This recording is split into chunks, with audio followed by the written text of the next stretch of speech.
I just feel it's one of the parts of the world that's been least explored in cinema. And what I mean by that is just stories, not stories about any particular time or event in Africa, just stories, rom-coms, action movies, thrillers. You have that in almost every other part of the world. You don't have that so much as it relates to Africa. And when I say you don't have it so much in Africa, I know that there's Nollywood and I know that there's film markets throughout Africa producing their content. But when you look at the American output of film, TV, et cetera, Africa is almost non-existent in those types of stories. There's often specific stories about,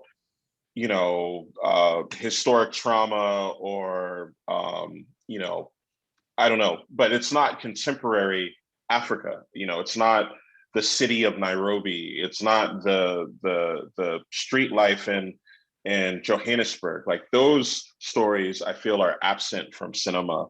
And I think the world is excited for anything that might be new and different. And so that's a particular area of interest of ours. All of the projects that we're developing in-house have some connection to the continent.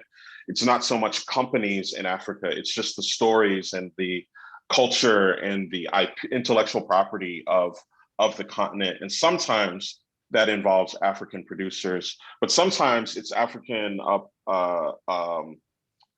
descendants or what we call the diaspora who live here in America who are telling stories. A lot of great African-American cinema comes from first generation African immigrants.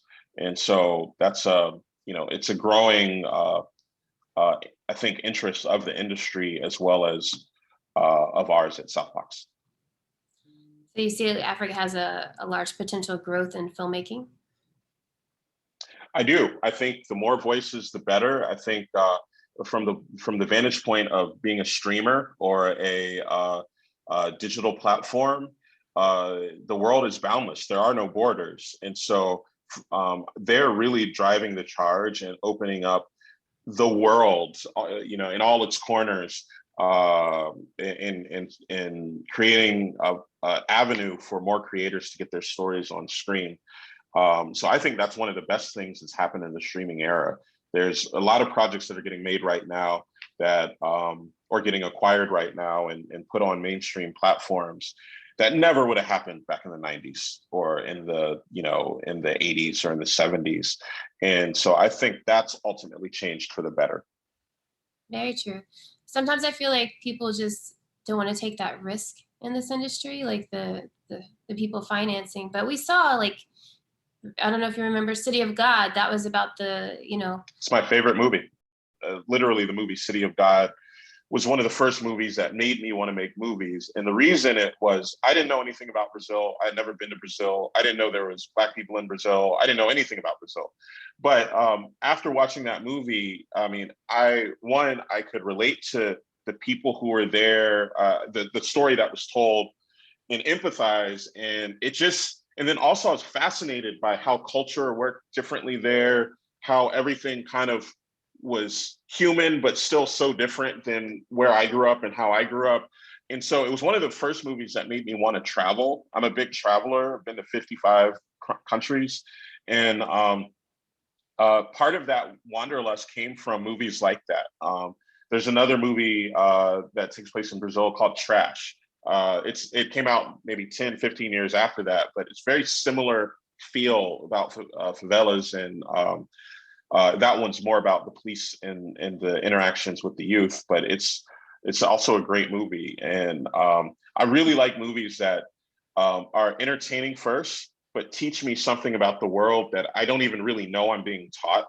I personally like that kind of movie. Another favorite movie of mine is Spotlight, which was about journalists who investigated the Catholic Church back in the late 90s, early 2000s, and all the scandal. And that was different. That was more about understanding a religion I'm not a part of. It was understanding journalists and what they go through. It was understanding why the law took so long to do anything about the situation. And so, all those movies taught me something, but they were also really good, well-paced, well told, well written movies. Those kind of films from the streets and different places around the world should be told, and there's an interest for it. That movie's one prime example that these films do have a success rate and should be financed and should be made and need to be told.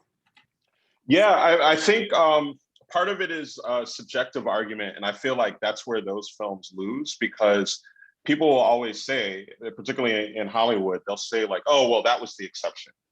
Black Panther made $1 billion. That's the exception.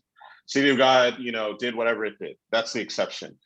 So it doesn't matter how well the exceptions perform because they're always just going to call it the exception.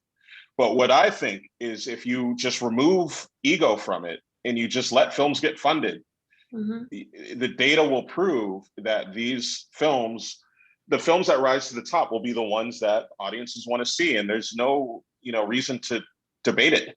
It's like the audience will let us know. And I think that in many ways, both at more so at FilmHedge, that's what we're creating, that sort of blind environment for films to be funded and produced.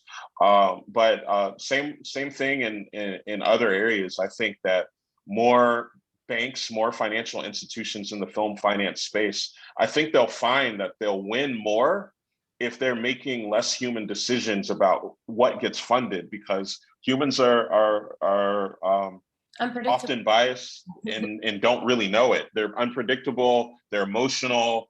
And yes, that is part of filmmaking, but it's not the only part. Absolutely. I agree 100%.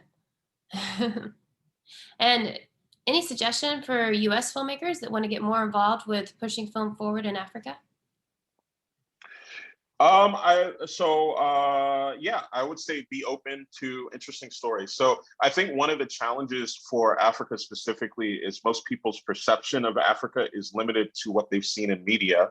And because the perception in media has been so either tragic or negative or scary, people don't really know what to think of Africa. But I mean, I lived in a very nice house in a plush neighborhood in Kampala, Uganda, that would rival, I don't know, Orange County.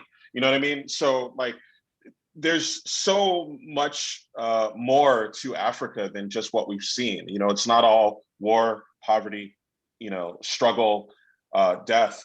There's just more. And I think that as filmmakers are exposed to more, they'll want to discover more. So I would encourage them to just be more aware of what is coming out of the Africa cinema market. And you don't have to tell those stories their way, tell them your way. I'm American, I grew up here. I don't have a connection to Africa other than my moving there in my 20s. And the stories that we're developing at Southbox many of them are inspired by people that I know or stories that I was aware of or acquired or what have you. But the reason I'm passionate about telling stories is I have a view of Africa that is mine. It's my own. It's my unique lived experience. And other people will have their own. And I don't think there's anything wrong with telling stories about new locations. It could be anywhere in the world. It could be, New Zealand. But for me, it's Africa.